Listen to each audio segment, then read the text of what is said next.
Pop punk! Okay, it's time to talk about pop punk, my friends, thus the backwards cap and the guitar. So picture this, the year is 2004. You're about to sit down and excitedly watch your favourite teen comedy of the time. It probably has some vaguely problematic themes of the era, and it's starring somebody like Jason Biggs, or if you're a bit younger, somebody like Amanda Bynes or something like that. The plot is about this teenager in high school being a total loser and whatever, and there's probably a scene where they are in like an American-style cafeteria, and somebody is explaining the various cliques that are all around. Everything then crescendos into a first kiss at like the prom or some sort of school dance or whatever, and that is how the movie ends. And that is every single teen comedy that's ever existed, ever, so now you don't have to watch them, they're all the same, okay? No, but do cast your mind back to this era of the early 2000s, and if you're anything like me, you'll hear it. Some sort of cinematic motif so beautiful that it will forever change your music taste for the rest of your entire life. And now you're stuck listening to this garbage made up of whiny voices and power chords forevermore. If you're anything like me, this aforementioned piece of music is of the pop punk and emo variety. And if you're talking teen comedies here, the band is either Blink-182, Simple Plan, the All-American Rejects, Good Charlotte, and or any other band that might have featured in the Tony Hawk's Pro Skater series. I'm looking at you, Goldfinger, pretending you're a Superman. And if you are anything like me, these bands and songs have heavily influenced what you still listen to today. It might be sad, maybe, I don't know, but you'll never let me out of here. Not that I ever want to be out of here. Pop punk is my favorite. I love it so much. I'll never change. Right? Like, I hate this town. Anyway, the point is, yes, I do still listen to some of the same bands. Obviously, I listen to newer stuff as well, but, you know, it's all kind of within the family, and it's because of movies and everything that definitely formed that taste. And if you're anything like me, your life probably looks a little bit like this. Like, oh, you like that one song they played while Jim was running back to his house in a very problematic scene in the first American Pie?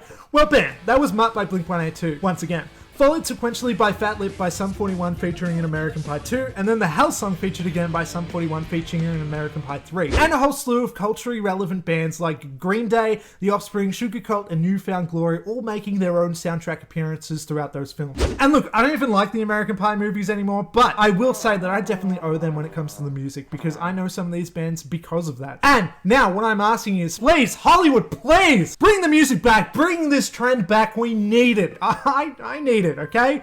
Like, look, all the nostalgia and everything at the moment, it's all about the 80s and everything, and I can't connect with that. Bring back the nostalgia for the early 2000s pop punk in movies, please. I want it so bad. Anyway, beyond American Pie, you probably also enjoyed hearing that one song where the grown man with a young boy's voice continuously complains that I'm just a kid and life is a nightmare in Cheaper by the Dozen. Well, yeah, that was Simple Plan. You also liked that one song played at one point at the end of the credits of The Amazing Spider-Man 2 that says something about how she's standing on the edge of my life. Well, that's Tonight Alive. And now that I think about it, I'm surprised that I actually thought of an example from that late. It's 2014. That's when that movie came out. Like, what? They were still doing pop punk stuff in movies in 2014? Am I going nuts? that's kind of awesome. Anyway, you also thought the ending song of the first Transformers was actually a banger as well, yeah? Right? Well, of course you did. That was What I've Done by Linkin Park, man. Like, that is just the iconic movie song, you know? And isn't that wild to think about, though? It was like the biggest blockbuster of that year, and they slapped like this classic rock emo song on there. And it's because of that I even know who Linkin Park is. Like, I'm not exactly proud of that fact, but it's true. Linkin Park was introduced to me by Transformers, and thus Michael Bay. To extension. Thank you, Michael Bay. You did one good thing cinematically, okay? You chose some good music. If you were even the one behind that decision, you probably weren't. I don't know. But no, that's not exactly true. You didn't just do one good thing, okay? I do kind of like The Island. Pearl Harbor's okay, and 13 Hours is actually pretty good. Fuck, do I like Michael Bay? I don't know. Maybe you're alright. Get out of here, you little scamp. Plus, Linkin Park also appeared in the sequel Transformers 2 with New Divide, along with 21 Guns by Green Day. In a very weird scene where that song does not fit at all. Like, it's a very serious and emotional song, and the scene is like slapped right there at the very start, and it's just like, it's got like this weird pervy shot in there and stuff. It's just, it doesn't fit at all.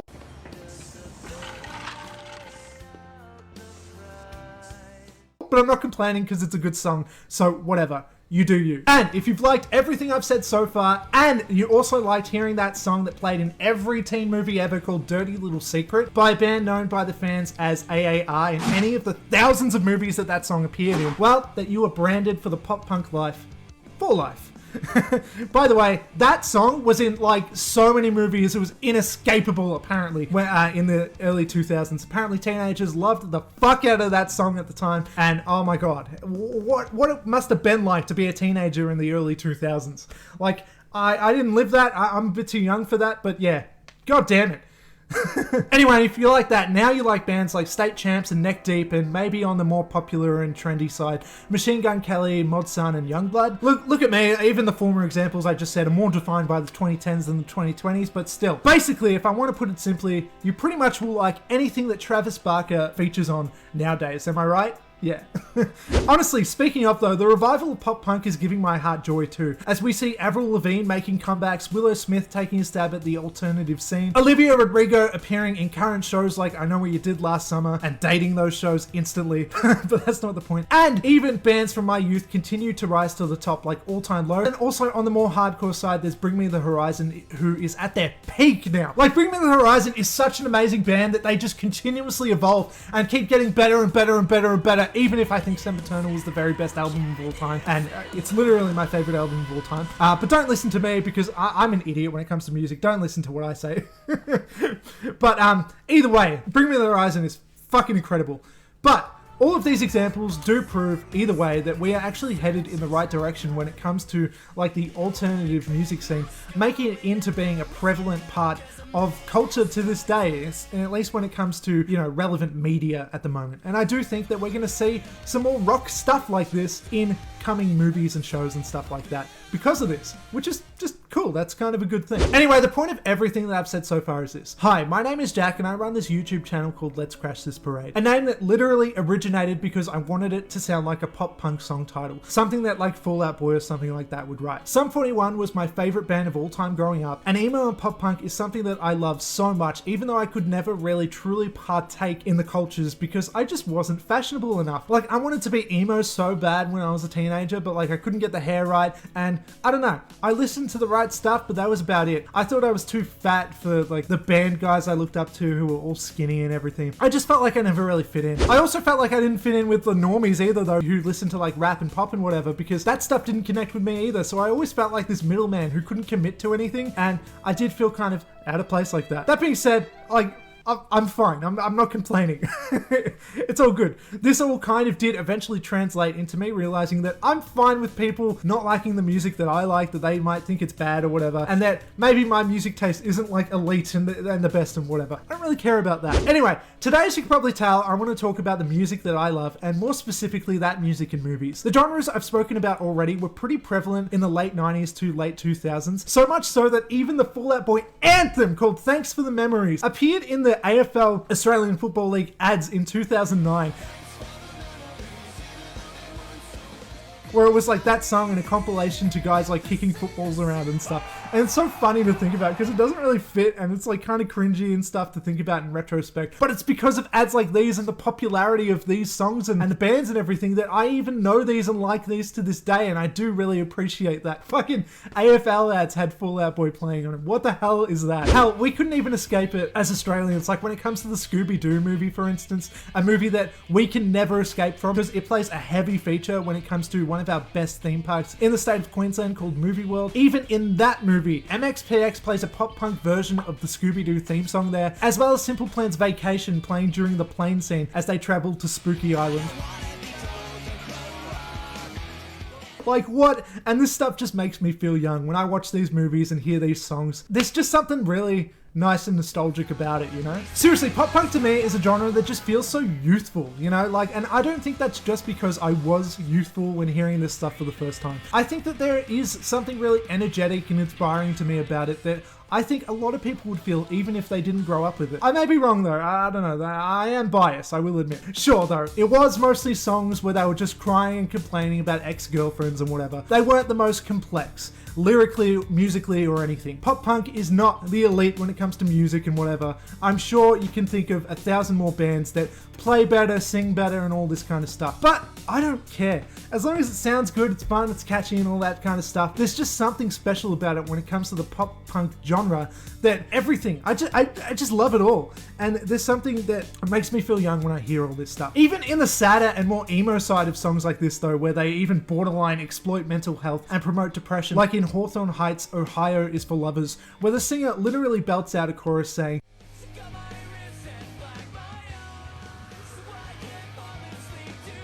and die! Even in songs like these though, like, I have this sense of optimism in them. Even when they're these fucked up, depressing things and whatever, like, my mind never goes like, oh yeah, that's just sad and whatever and I don't like it. No, like, I remember people when I was a teenager, they kept telling me like, why do you only listen to this sad shit? And I'm like, is it sad? It's not really sad to me. I don't know, just like the passion that you hear when it comes to the musicians, you know, they would have put so much effort into the guitars and into the whatever, all the production and everything. There's just something positive about this kind of stuff. Even if the songs themselves are sad. And also because of that, I also feel like a lot of these songs probably actually did help young people back in the day. And so that is something to kind of appreciate as well. But I do often think that emo as a genre went by misunderstood a lot of the time. But that sister genre, pop punk, never hid in a layer of controversy. Jumping back to that, pop punk was just unapologetically fun. It was just relatable. It was about having a good time. It was about being mad at a girlfriend or whatever. It was just dumb, fun shit that you didn't have to think about too hard. And because of that, record deals and soundtrack features and whatever all came through because it was a fun genre and people just liked listening to it. It made people happy. So pop punk bands often sold out straight away.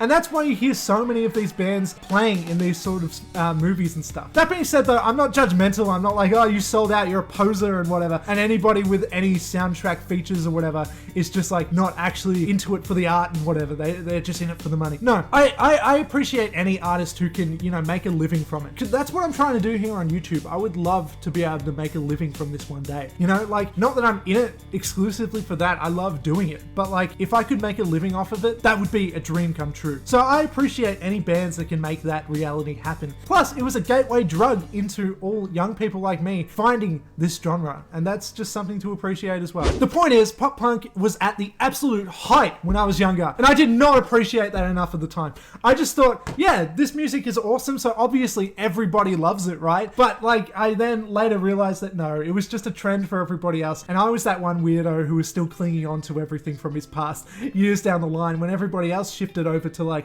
I don't know, listening to Lady Gaga and Justin Bieber and whatever in the 2010s. I was still listening to, yeah, Sum 41 and whatever. But look, I'm not saying that like, look, I'm the weird, okay? I'm not like other girls. I'm so weird because I like emo and pop punk and you'll never understand me. No, I understand that like, it's not that much of a weird thing. And obviously a lot of these bands made a lot of money because, well, there was an audience there and a lot of people do listen to this music. But there is a part of me that always felt like I didn't quite fit in, as I was mentioning before. And I definitely felt like when it comes to gaps in my music knowledge and stuff, like when it comes to older stuff, I don't have to know a lot of older music. I don't really connect with a lot of other people's tastes. And this was definitely something that made me feel inferior to other people around me, musically anyway. And the genres I loved throughout my teens especially were not like hugely respected when it came to like the radio hits or whatever during the 2010s when I was in high school. I remember being like really weirdly bitter about this as well. Like I was mad, I was angry at the radio for not playing the stuff that was relevant to me and stuff that I like. And I was like convinced that everybody was an absolute idiot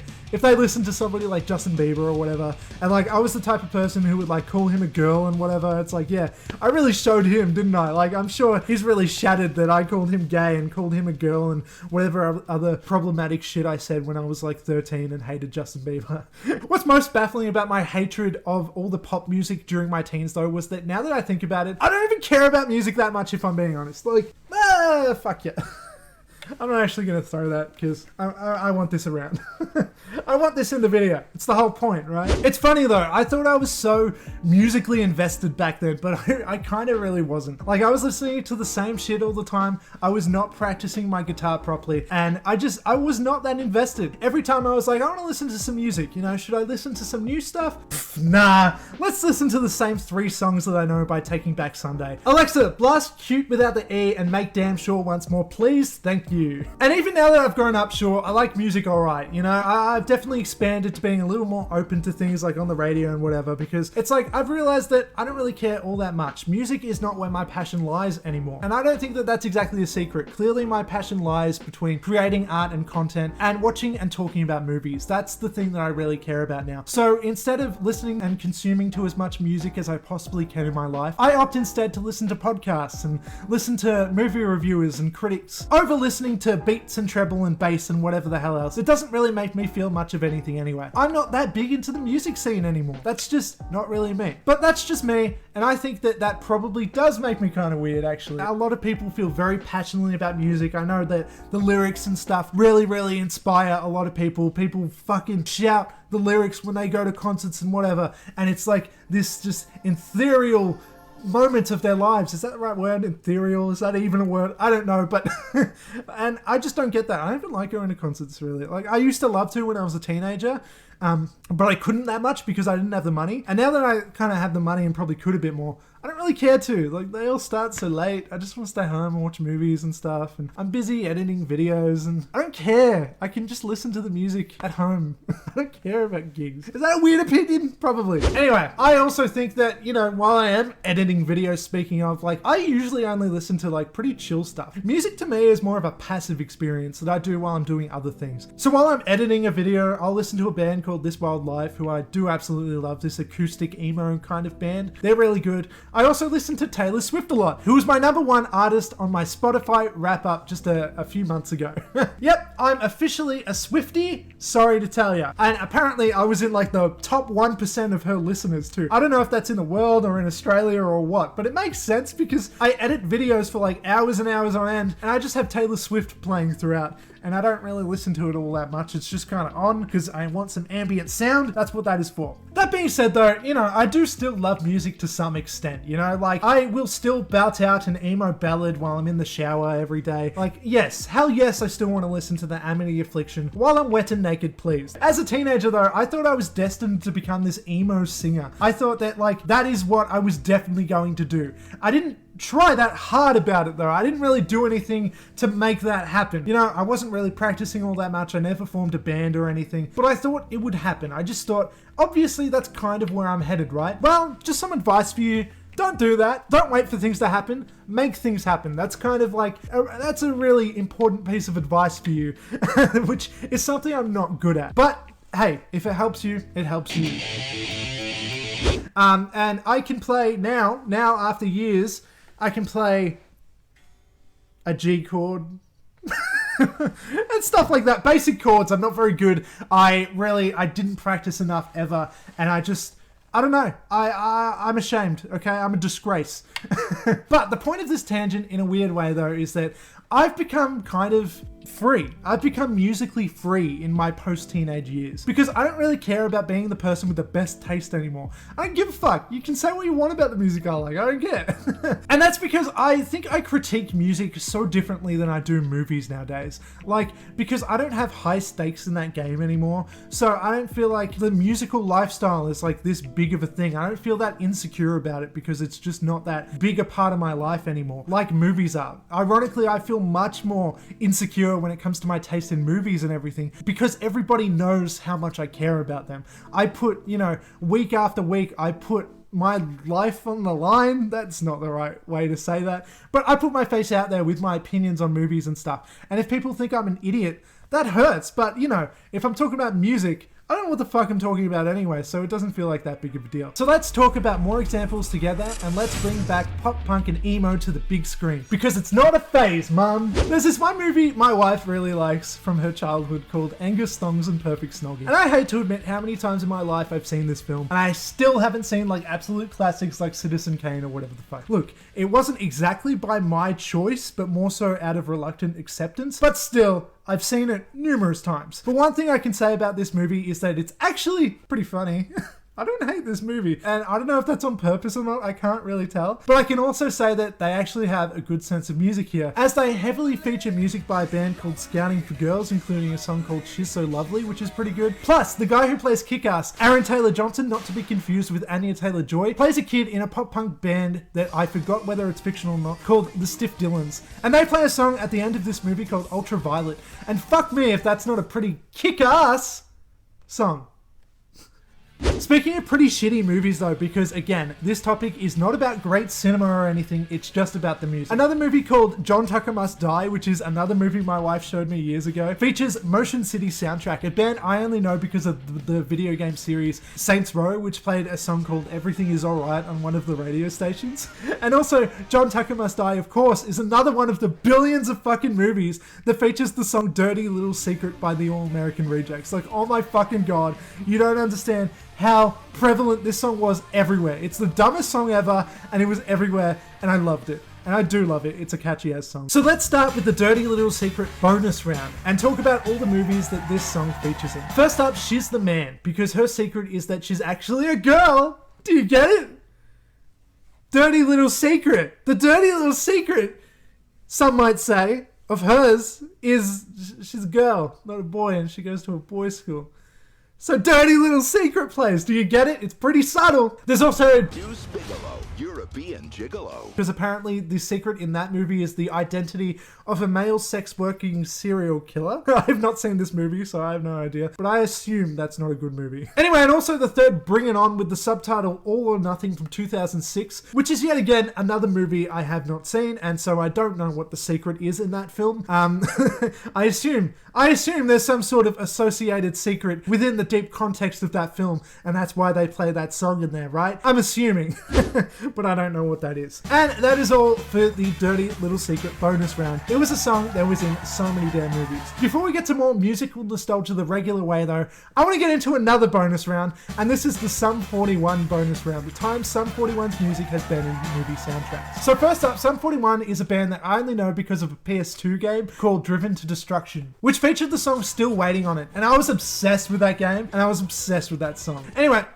for the Americans, that game, by the way, Driven to Destruction, it was called Test Drive Eve of Destruction over there for some reason. Anyway, Sum 41, when it comes to movies, appeared in the original Spider-Man soundtrack. What we're all about is the song, with this absolute wild card of a music video where they're all standing on the roof like Spider-Man himself. How they do it? Oh my god! Peter, we need to talk.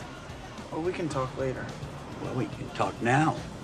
Sum 41's music was also in Cheaper by the dozen. another mention to that very mediocre film that I haven't seen for like nigh on a decade. And the absolute classic song In Too Deep features here. And there's also the song Makes No Difference, which featured in Van Wilder, a Ryan Reynolds frat boy college film that I imagine is probably deeply offensive in the eyes of the modern day, but I haven't seen it, so I don't know. Another example is Diary of a Wimpy Kid, which is a movie that I'm not exactly nostalgic for because it came out a bit late for me, but apparently Forever the Sickest Kids featured in the end credit sequence with their song What Do You Want From Me, which is notable as well. See, as of still, like late 2010, the pop punk and emo genres were still showing up in movies, particularly for young people. Also in this era came the movie Jennifer's Body, which was a movie that I didn't watch until about last year or something, but research tells me All Time Low's Toxic Valentine, Panic at the Disco's New Perspective, and Cute Is What We Aim For's Time all feature in that movie as well. 1 year earlier came Never Back Down, a teenage sport movie about just beating the living shit out of everybody around you. It was basically a Fight Club movie for teenagers, and I thought it was like pretty cool when I was younger. I'm sure going back it would probably be a bit cringe now, but hey, whatever, let's show it some respect for its use of Under the Knife by Rise Against during an inspirational training montage, and its use of Teenagers by My Chemical Romance as it introduced this fight scene at a party like halfway through the movie. Got anything like this back at home? Not even close. See, because Never Back Down, just by the way, is one of those movies, much like Fast and the Furious, where that movie assumes that like the entire world is very heavily invested in the lifestyle and interests and everything of the main characters of the film. So everybody in the world of Never Back Down is very into like underground fight clubs and stuff. Just like in Fast and the Furious, it was all, you know, street races and everything that everybody was obviously super into. Like, it's so silly how they depict this, and it's just funny. Like, they think it's the number one interest in the world, and that's kind of how they show it in the movies, and it's so silly. I love it.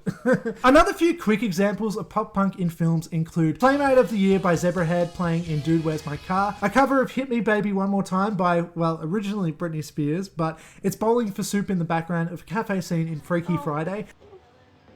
This song. Chick Magnet by MXPX and Harold and Kumar Go to White Castle. Damn It by Blink and Bubble Boy, which I've never seen. Same goes for Clock Stoppers, which has Blink once again, this time singing All the Small Things, which is a movie that I would have expected to be in just about every single movie that I've already named here, but apparently not. It really wasn't that prevalent when it came to film. It was definitely a radio hit, but nobody cared about All the Small Things cinematically. Maybe it was too expensive to get the rights to. I don't know. There's also What's My Age Again by Blink, as well as Pretty Fly by The Offspring in a movie called Loser. By the way, Pretty Fly for a White Guy used to be the funniest fucking song ever when I was 10 years old, and there's nothing you can do about it. Oh my god, I'm like embarrassed of this, but it's true. The song literally goes, "Give it to me, baby! And that's the song. And that was the height of comedy when I was 10 years old. Some of the best iterations of pop punk appearing in movies is when they actually appear in the film itself and grab some screen time. I've already mentioned Blink-182's appearance in American Pie musically, but they also show up for a second visually in the movie itself, where they show up with a monkey accompanying them for some reason in that problematic scene that I mentioned before when Mutt is playing. There's also Good Charlotte, who appears in the ending prom scene of a pretty underrated movie called Not Another Teen Movie, which is just, you know, it's not exactly the same. That's just like a performance piece where they're at a high school for absolutely no reason, as if that would ever happen. But it's just another little example. And now, continuing the movies my wife wanted to watch theme I had going on earlier, there's also a movie called New York Minute, which is a Mary, Kate and Ashley vehicle that features Simple Plan actually performing on stage within the movie itself as they sing Vacation. Dun dun dun dun dun dun dun dun dun dun dun dun dun dun. I know a guy who's obsessed with a girl. They talk for hours, but still something. It's a good song. And apparently I'm not the only one that thinks it's a good song, because look at these guys in the movie scene. Look how cool Simple Plan must be. Even the guys in suits here are fucking loving this song. Look at them. Jesus Christ. Fall Out Boy, again, once again, another iconic emo band of the era, also made a visual appearance performing on stage in a movie called Sex Drive in 2008, singing one of my favorite songs of theirs called Grand Theft Autumn. But I'm also pretty sure that a ton of their songs would be in a bunch of movies that I didn't find in research, but I couldn't really find examples of this. But hey, whatever. I'm a bad researcher, okay? That's probably my fault. One more example of Fall Out Boy actually appearing in a movie, though, is that their song Immortals did show up in Big Hero 6 a few years back, whenever that came out. When was that again? Let's just have a look-see here on my magical computer, because I actually have everything written down and already know. 2014? What? At this rate, I'm basically going to die like next week. I was actually shocked when I saw that came out in 2014. Like, literally feels like a couple years ago. Okay, I'm not going to exaggerate. I'm not going to say it literally feels like last week, because that's bullshit. But 2014, it was the year I graduated high school. Like, this just, I'm scared of the passage of time. It's terrifying. Like, do kids now look at Big Hero 6 as if it's like this replica of time? Like, are they nostalgic for Big Hero 6 now? Is it old enough for them to actually be nostalgic for now? Do other younger kids look at Big Hero 6 and think that it's like this ancient thing? Like, it's like Nosferatu or whatever. It's like the first film that's ever existed in their minds? Like, how does that work? Time is weird. Anyway, speaking of actual on-screen appearances, I'm also just gonna have a quick mention for Green Day showing up in the Simpsons movie. Look, I know technically they're animated, so they're not really there, but they're depicted visually, so it kind of counts. Shut up. And now I need to mention a very iconic, but maybe the oddest kind of visual appearance of a singer in a movie that I don't understand still. Eurotrip's Scotty Doesn't Know by a band named Lustra, but instead of having that band perform on camera, they got Matt Damon for some reason. I don't know why. Like, is this a joke? Is it funny that it's Matt Damon? Is that why it's him? Like, is it like, oh my god, it's a celebrity, I recognize this, it's hilarious. Is that what's going on, or was it meant to be cool? Were they doing it for like clout? Like, look, we got Matt Damon. I don't know. Like, maybe that's like 2004 level humor for you there that I'm just not understanding. Apparently, through a quick look up though, they were shooting Eurotrip in Prague, and there was a ton of shit going down that made it hard to get actors in the US or anywhere else. But Matt Damon also happened to be shooting a movie there and literally just said, it sounds like fun, and did it. And it's as simple as that. Geography was the answer all along. Scotty doesn't know is only exists because of geography. TV shows. Some brief instances of TV also use the pop punk and emo genres as well, or at least alternative music. One classic example is Malcolm in the Middle, which of course featured the theme song of "You're not the boss of me now, you're not the boss of me now, and you're not so something." What's the last word? Who knows? But a lot of instances of bands like Sum 41 showing up in Malcolm in the Middle episodes as well. The OC was a show back in the early 2000s that was also used as kind of promotional material for certain bands at the time, and was kind of a show that was a poster board for the genre to tell viewers what was cool through osmosis of the Seth character, who was known for having good taste. Do not insult Death Cab. It's like one guitar and a whole lot of complaining. It reminds me of someone else who's doing a whole lot of complaining. The OC introduced many to bands like Death Cab for Cutie and The Killers. One Tree Hill is also a show that I've never seen, but is also a show that featured a lot of bands like these as well, including the Get Up Kids, Jimmy Eat World, Jack's Mannequin, Angel and Airwaves, Story of the Year, and Fall Out Boy got another cameo here too. I feel like I should mention Scrubs here as well. They weren't exactly like pop punk songs here or anything, but Scrubs was really the king of like alt and soft rock, and I really did enjoy some of the moments there musically, like especially when it played The Fray and stuff like that in some emotional scenes. There was also Smallville, which was a show that I never really watched, but you know, the theme song there, and I'm sure there were more instances and everything of that kind of genre in there as well. Drake and Josh is another notable one, despite the fact that Drake Bell has since been cancelled in recent times, and that's kind of an awkward show to look back on fondly, but hey, it's notable, okay? And hell, they even sang Gives You Hell by the All-American Rejects on Glee, apparently. I mean, I haven't actually seen that, but hey, I believe it.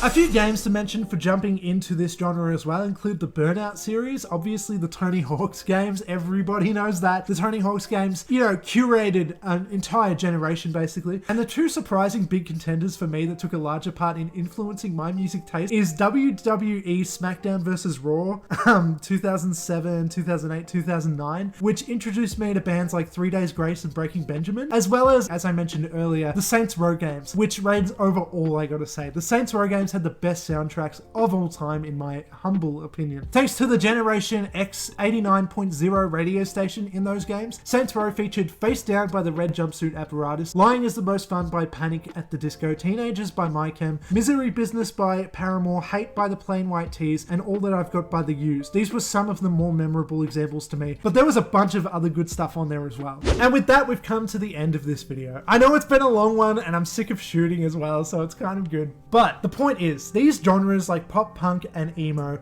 run through my veins now. Thanks to admittedly flawed pieces of media and pop culture, I found my way there. I may not be an absolute diehard when it comes to the absurd amount of passion of music I once thought I had, but I do still feel some sense of identity when it comes to this side of the alternative subculture, or whatever you'd call it. And I still listen to Sum 41, just like I did when I was 12 years old. Like, maybe not so much anymore, maybe not every day at this point or whatever, but there's still this influence there of trying to be like this young kid who feels like an outcast. Like, I still do identify with a bit of that, and I still feel like some kinship or whatever with my younger self there. You know, it's not completely lost. That's who this music was for, you know? Those kids who did feel a bit out of place and everything. It was for the younger kids of the 2000s and 2010s. That's really why this music exists. And it's funnier going back to listening to the poppier side of these pop punk bands like Good Charlotte and Simple Plan, and how just immature the lyrics actually were when it came to those. You know, Simple Plan continuously singing about how their life is a nightmare living in the suburbs, and Good Charlotte complaining about being weirdos but embracing it at the same time. It's kind of funny. It was very much of the time. It was very much for the young people that existed in those days. And I can see why I connected with bands like Simple Plan, where they thought their life was so bad because maybe they didn't have as many friends as they wanted. Simple Plan would talk about,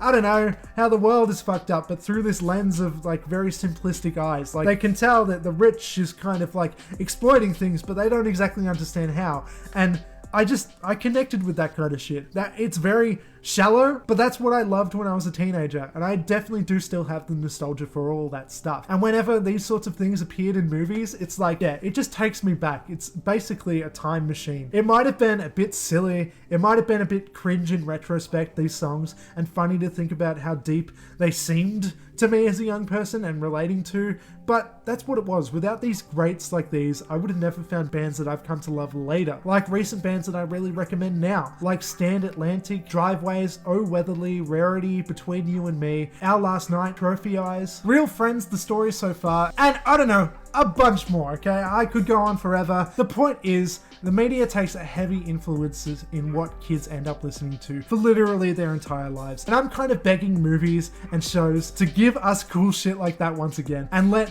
this cool shit affect the young people of today so that we can, so that they can grow up and contribute and make that kind of music in the future. And we can continuously keep this kind of pop punk, fuck this town, I hate this town attitude for the rest of our lives, and eat pizza and whatever else all of the pop punk kind of stereotypes are and everything. I love it, and the emo stuff as well. And yeah, it's just that these subgenres were defined in a very particular subculture and taste. I wanted very much to be a part of it, but I always kind of looked into it from the outside. I'm a huge appreciator, even if I'm not that punk rock myself in real life. And that's all that I really have to say for now. So thank you for watching, thank you for coming to my TED Talk and whatever, and I won't rest until Sum 41 is playing in the next season of Stranger Things or whatever the hell, That's the goal. That's what we gotta make happen. Let's start a petition or something. Sum 41 for Stranger Things. Somebody make up a rhyme or something. A slogan that's more catchy than what I just said. I'm sure it wouldn't take that much effort for you. Okay, and that's it. Thanks for watching. Goodbye. That's all I gotta say. Catch me next time.